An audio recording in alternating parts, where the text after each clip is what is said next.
आप लोग समझिए, भगवान कृपा करें मुझे कुछ, अरे कुछ नहीं, वो अधीन हो जाएंगे। बस बात को पकड़ लीजिए आप। विवेकवान वही है जो डोरी को पकड़ ले, पतंग के पकड़ने के चक्कर में डोरी ना छोड़ दे। कभी पतंग हाथ आने वाली नहीं। नाम डोरी है, पतंग प्रियालाल है। पतंगो यथा त्वाम अनुभ्राम्य माणा। नाम मत छोड़िए, पकड़ते रहिए, घसीटते रहिए। एक एक नाम आपका ऐसा जैसे हम डोरी घसीटते जा रहे, पतंग नजदीक आती जा रही, ऐसे नाम जापक के समीप रूप प्रकाशित होने लगता है। जो नाम ध्यान पूर्वक जप किया जाता है, इसके लिए और कोई साधन की आवश्यकता नहीं। देखो, अगर आप विद्वान शास्त्र पद्धतियों को जानने वाले जनों का संग करोगे तो ऐसे शब्द बोले जाते हैं। माना कि नाम की महिमा है। हम ये भी जानते हैं कि नाम की महिमा में अगर जरा भी बात करें तो अर्थवाद नामापराध लगता है। ये हम बहुत विद्वानों की बात करें, पर भाई शास्त्र भी तो आज्ञा करता है, शास्त्र विधि का पालन भी तो करना है। ऐसा थोड़ी है कि आप नाम के बल पर शास्त्र विधि का त्याग कर दो। तो हम जहां से बात कर रहे हैं ना, बोले कहां से बोल रहे हो? बोले वृंदावन से बोल रहे हो। क्या बोल रहे हो? विधि निषेध नहीं दास, अनन्य उत्कट व्रतधारी। हम उन आचार्य की शरणागति के बल पर बोल रहे जो शास्त्र विधि निषेध के दास नहीं है। करनी अकरनी दो विधि भूले, विधि निषेध सब रहे धरे। नर हरिदास ते भय बावरे, जे आह प्रेम प्रवाह परे। तो सुने न काहू की कही, कहे न अपनी बात। नारायण वा रूप में मगन रहे दिन रात। ना काहू सो बोलिबो, ना कोई व्यवहार। बस अपनी कुंवरी किशोरी को जियत निहार। कुछ नहीं। ऐसे उपासक के सामने मोक्ष पदवियां सिद्धियां हाथ जोड़े खड़ी रहती हैं, पर उसको चाहिए ही नहीं। जब तक चाह है तो पकड़ में नहीं आएंगी, जब चाह मिट गई तो सब घेर लेते हैं अपने आप। सारा वैभव रिद्धियां सिद्धियां सब। जब तक चाह है तब तक कर्म का भोग है। अचाह हो गए तो अब भगवत विधान लागू हो जाता है। अचाह महापुरुष के ऊपर प्रारब्ध नहीं, भगवत विधान लागू होता है। जिसको इस बात पर विश्वास नहीं वो प्रवृत्ति में फंस जाएगा।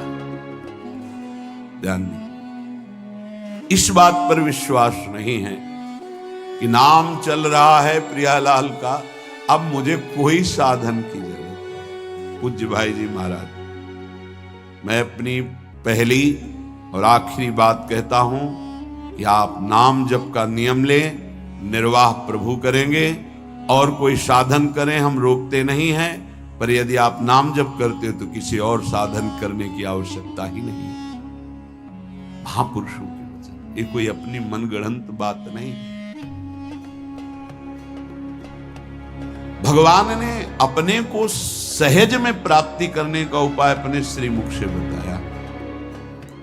अनन्य चेता सततम यो माम स्मरति नित्य सहा, तस्याहम सुलभा पार्थे नित्य युक्त योगिना। जो पुरुष, जो उपासक अनन्य चित्त से मेरा स्मरण करता है, मैं उसके लिए सहज हो जाता हूं, सहज प्राप्त होता हूं। जिनको लगता है भगवत प्राप्ति बहुत कठिन है, अरे ये तो कहीं ब्रह्म ऋषियों को मिलते हैं, नहीं, ये इतने कृपालु हैं कि बिल्कुल सहज हैं। जो सहज हो जाए तो बहुत जल्दी मिल जाए। कहीं गाय चराने वाले को मिल जाते हैं, कहीं एकदम भोले भाले इनको ज्ञान ही नहीं है उनको भी मिल जाते हैं। एक बहुत ही भोला नवयुवक था, अढ़ैया नाम था उसका। अढ़ाई कहते हैं 2.5 किलो का। पहला आहार उसका 2.5 किलो का ही है, आगे आप श्रद्धा रखें तो और प्लस हो सकता है। लेकिन वो मतलब घर में माता पिता पधार गए तो उसे कोई 2.5 किलो आटे की कौन रोटी बना के दे। थोड़ा जब उसके अंदर चेतना जागृत हुई तो जब कहीं ठौर नहीं मिलती तो संतों का आश्रम मिलता है। एक आश्रम में गए, उन्होंने कहा हमको नौकरी में रख लो, कोई सेवा में रख लो। तुम्हारा नाम क्या है? बोले अढ़ैया। वे कोई नाम है? बोले गांव के लोग कहते हैं क्योंकि 2.5 किलो हम पाते हैं। तो 2.5 किलो? बोले तौल के 2.5 किलो आटे का जब हम रोटी पाते तब हमारी बाल भोग होता है। आगे कोई श्रद्धा करे खीर पूड़ी, पर 2.5 किलो अन्न चाहिए। तो कहा यहाँ भंडारा है, तू रोज 2.5 किलो क्या 5 किलो पावे, क्या सेवा कर सकता है? उनका जो आप सेवा बताएंगे सिखाएंगे वो हम कर लेंगे। उनका तुम गाय चलाया करो। गाय। अरे भाई देखो, हमारा वैष्णव सिद्धांत है, तुम गाय चराने जा रहे हो, हम यहां से तुम्हें अमनिया दे दिया करेंगे, जंगल में तुम बनाओ और वही ठाकुर जी को भोग लगाओ और पाओ। बिना भोग लगाए पाने का विधान हमारे आश्रम से आपका नहीं बन सकता। हमको तो कुछ आता नहीं भोग लगाना, क्या भोग लगाना? तो जब आप बना लीजिएगा, क्योंकि अब यहाँ 2.5 किलो तुम्हारे लिए अलग से बन करके जाए, तुम अपना बनाओ। जो जो चाहो भंडारी से कह दिया दे दिया करो, वहीं लकड़ी बीनो, वहीं बनाओ, गाय चराओ और ठाकुर को भोग लगा के पाओ। जितना मनावे आप पाओ। पहले दिन भोग मिला तो बाटी बना, गरीब आदमी था, घर से तिरस्कृत था, वो सब जानता था। बाटी ऐसे उपला बीन लिए, बाटी बनाए, 2-4 आलू का भरता बनाया, 2.5 किलो आटे की बाटी। उसने कहा गुरुदेव के ठाकुर आओ भोग लगाओ आके। बड़े बड़े ऋषि मुनि मंत्रों से आवाहन करते रहते हैं, सरकार पधारते नहीं, केवल भाव से भोग लगाते। ये इतने लीला बिहारी प्रभु आ गए, श्री राम जी।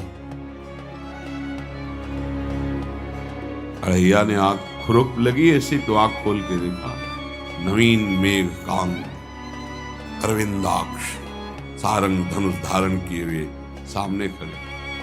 कौन हो आप? राम जी कहते हैं आपने कहा गुरुदेव के ठाकुर आ, तो गुरुदेव तुम्हारे जो है उनके हम ठाकुर जी हैं। सही में आते हो तुम? आए तो गए, हम पाएंगे। बड़ी खुशबू आ रही है आलू के भरता की, तुम्हारी बाटी बनी हुई। तो गुरुदेव ने कहा तो भोग लगा के पाना, और मतलब आप पाते तो हैं, नहीं सुना है? बोले नहीं पाते हैं, पर सबका नहीं पाते हैं। आप जैसे भक्त जब पुकारते तो बिल्कुल कुछ नहीं जानता। इसीलिए हम कह रहे बड़े बड़े विद्वान और योगी जन रास्ता देखते रहते हैं।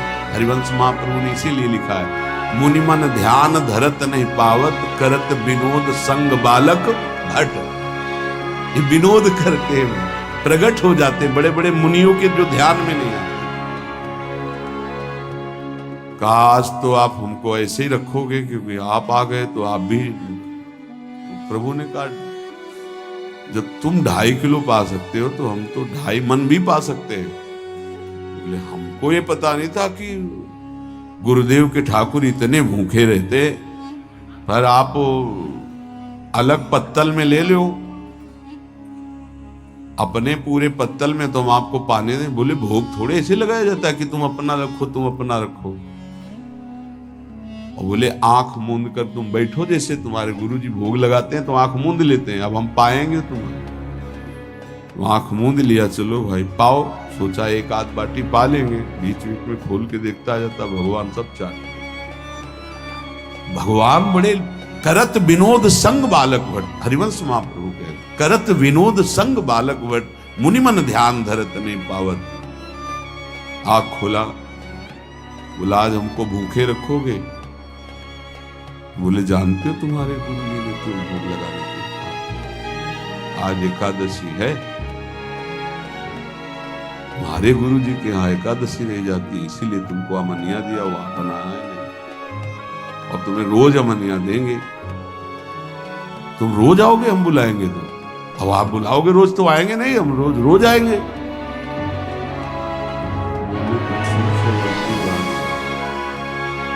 बोले गुरु जी आपके ठाकुर जी आए थे, हमारी सारी बाटी खा गए, 5 किलो आज से हम ले जाएंगे, 2.5 किलो आपके ठाकुर जी के लिए, 2.5 किलो अपने लिए। बहुत हंसी आएगी। तो वहां कुंतलों का सब भंडारी का देखो, पूछने की जरूरत नहीं, जितना कह दे दो। 5 किलो के हिसाब से आटा के अनुसार भरता बनाने के लिए आलू वगैरह से सुबह से गाय लेके निकल जाता, जंगल में छोड़ दिए, उपला में ने आग लगाई, बनाया, वो गोले गोले रख करके, तो कोई समय तो लगता नहीं। आग पकी हो तो बहुत सुंदर बाटी बनती। बाटी बनाया, भुरता बना के, पत्तल बड़े बड़े जंगल के से, कहा गुरुदेव के ठाकुर पधारो। आँख खोल के देखा साथ में सिया जी। उसने कहा ये कौन है? बोले हमारी अर्धांगिनी। तो कल क्यों नहीं बताया था आपने कि अर्धांगिनी भी है? ये भी पाती है? बोले हमारे जैसा है। जानकी जी बैठ गए, राम जी बैठ गए, बड़ा सकुच में, पर जानकी जी इतनी करुणा वात्सल्य बरस रही थी कि वो कुछ बोल नहीं पाया, बस देखा, ऐसे कहा पाओ गुरुदेव के ठाकुर। प्रभु आराम से, सिया जो खूब स्वाद बखान बखान करके था, वहां खुल कर देखता आज भी हम 2.5 किलो अपने ले लाए थे, लेकिन दोनों पा गए। गुरुदेव 7.5 किलो। बोले क्यों? आपके ठाकुर की पत्नी भी है ना? कहा है तो दोनों आए थे। किसी को विश्वास नहीं हो रहा। दे दो भाई, अरे गाय को खवाएगा, दे दो, कुछ करेगा, क्या कमी है? 7.5 किलो। अब तो समय लगा, 3 बजे तक बाटी बन के तैयार हुई पत्तल में से। गुरुदेव के ठाकुर पधारो। बस उसको बुलाना होता था कि विनोदी प्रभु, साथ में लखन जी, राम जी, सिया जी, लखन। ये कौन है? बोले छोटे भाई। आपके भाई भी है? हाँ है। पहले अब परिवार में कितने लोग हो आप? पहले बता देते तो हम वो सब आ जाते हैं। लक्ष्मण जी से कहा बहुत सरल भगत है, नाराज मत होना, चुपचाप पा लो। तीनों बैठे, बेचारा ऐसे ही रह गया। जब वो चले गए तो पत्तलों में जो किनका रहता था, एक अद्भुत आनंद। अगले दिन गया, बोले गुरुजी 10 किलो आटा चाहिए। 10 किलो क्यों? बोले आपके ठाकुर जी भी आते हैं, उनके ठाकुरायन भी आते हैं, उनके परिवार के भाई भी आते हैं, गोरे गोरे थे वो। कैसे इसको कैसे हम बोल सकता है? सिया राम बहुत हट किया, 10 किलो आटा लिया, बनाया, 4 बज गए, रखा। मन में सोच रहा था आपकी संख्या ना बढ़ जाए। कहा गुरुदेव के ठाकुर पधारो। विशाल गदा भयंकर स्वरूप हनुमान जी महाराज। आँख खोला, 3 स्वरूप में प्रभु खड़े हुए थे, सिया राम लखन, हनुमान जी चरणों में। पूछो ये कौन है? तो कहा ये हमारे प्रिय सेवक हैं हनुमान जी। एक बार आप अपने पूरे परिवार का, अपने सेवकों का वो आप पर्चा बना के मैं दे दो, गुरु जी को दे देंगे जाके। हर बार एक बढ़ जाता है तो भगवान मुस्कुराए, हनुमान जी इसका कुछ बोलना मत, बहुत निराला भगत है। बोले पाओ प्रभु। तो पहले सिया राम जी पाए, फिर जो प्रसाद लक्ष्मण जी पाए, फिर हनुमान जी पाए। हनुमान जी सब पूरा बहुत निर्मल भाव से बनाया हुआ और निर्मल भोला भक्त आ गए। अगली बार कहा गुरुदेव 5 किलो एक्स्ट्रा में रख दो, 1 नंबर बढ़ता जाता है। आपके पहले ठाकुर जी आए, फिर ठाकुरायन जी आए, फिर उनके भाई आए, फिर इस बार तो बहुत भयानक रूप, गदा लिए हुए लाल अरुण वर्ण शरीर का प्रकट हो रहा है। जिधर देखो कंचन वर्ण की कांति, मुख में अरुण वर्ण की कांति। हमने पूछा आपके ठाकुर जी से, तो उन्होंने कहा कि वो सेवक है। तो रोमांच हो रहा था कि क्या सही भगवान करुणा करके इसको दर्शन देते हैं। अब अगली बार अगर ये बात करेगा कि तो फिर अब हम इसकी परीक्षा ले गया इस तरह बनाया सब। आओ गुरुदेव। अब तो पता था कोई आने वाला नहीं। गुरुदेव के ठाकुर 2 संख्या बना। आप खोल के देखा, कहा ये कौन है? तो कहा ये हमारे और भाई हैं, इनका नाम भरत है, इनका नाम शत्रुघ्न है। पहले महाराज बता देते ना कि आपके और भाई हैं, हमने कहा था आपसे प्रार्थना की थी। पाओ बचे नहीं ना, 2 संख्या ज्यादा। अगली बार गुरुदेव से कहा कि गुरुदेव 20 किलो वाली बोरी में भर दीजिए, अब हम दिन भर बनाएंगे क्योंकि आपके इतने ठाकुर हैं। आज गया लेकर सब ऐसे रख करके पत्तल डाल दिया, कहा गुरुदेव के ठाकुर पधारो। बिल्कुल नहीं बनाया। आ गए प्रभु। कहा कहां यार, तो खुशबू भी नहीं आ रही, ना बाटी की ना भरता की।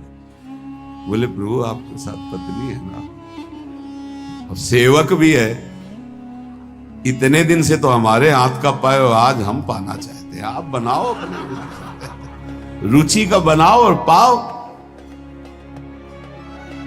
प्रभु ने सिया जी की तरफ देखा कि अलवेला वक्त। सिया जी ने कहा अनंत सामर्थ्यशाली शक्तियों की स्वामिनी।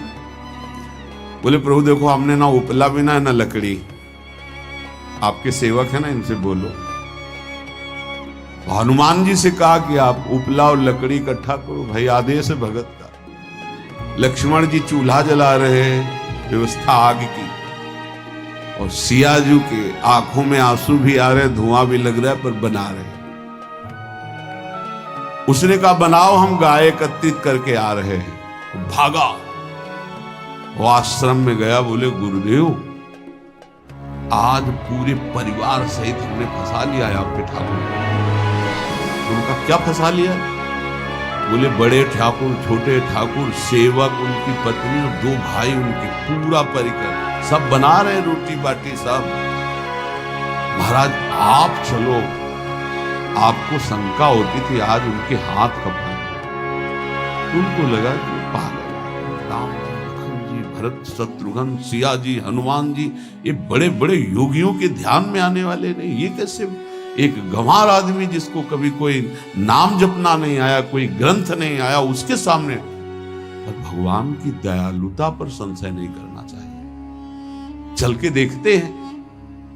जो ही वहां गए, चूंकि निरंतर भजन परायण थे, वहां गए तो पूरा राम दरबार उपस्थित और बड़ा सुंदर व्यंजन स्वयं जानकी जी बना रहे। प्रभु के चरणों में साष्टांग दंडोत है। कहा प्रभु लीला समझ। भगवान ने कहा देखो जो ज्ञानी भक्त हैं उनके लिए मैं अत्यंत तर्क के द्वारा भी पकड़ में नहीं आता। जो विद्वान हैं उनकी विद्वता मुझे छू नहीं सकती, लेकिन जो दीन हैं और भोले हैं उनके सामने मैं अपने इस दिव्यता, इस महानता को देखो। तुम्हारे इस भक्त की आज्ञा पर हमारा पूरा परिकर लगा हुआ सेवा। ठाकुर जी की कृपा से गुरुदेव का प्रताप, जो ऐसा सौभाग्य मिला। परोसने में दोनों गुरु और शिष्य, पाने में प्रभु। बाद में जब प्रभु ने पा लिया तो जानकी जी ने उच्छिष्टामृत प्रभु का लेके कहा देख आज तक तू मुझे देख नहीं पाया, देख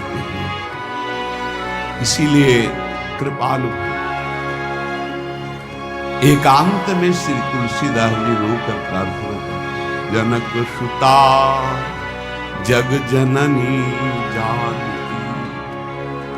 अतिशय प्रिय करुणा निधान की, ताके जुगपद कमल मनाऊं, जासु कृपा निर्मल मति पाऊं।